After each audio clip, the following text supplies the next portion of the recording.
वक्त्रपद्मार्का श्रीविघ्नेशा गजानना उत्तिष्ठ सुरसम्पूज्या त्रैलोक्यं पालनं कुरु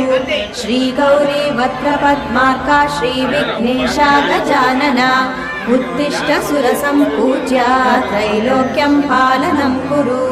उत्तिष्ठोत्तिष्ठ हेरम्बा उत्तिष्ठ गणनायका उत्तिष्ठ करुणापूर्णा भक्तानां भाग्यदायका उत्तिष्ठोत्तिष्ठ हेरम्बा उत्तिष्ठ गणनायका उत्तिष्ठ करुणापूर्णा भक्तानां भाग्यदायका श्रीयाकुवाहन शिवात्मज दिव्यगात्रा श्रीभिघ्नदन्तधनुजान्तक सूक्ष्मनेत्रा सर्वार्थिदुःखशमना फणिराजसूत्रा देवा गणेश्वर विभो तव सुप्रभातम्।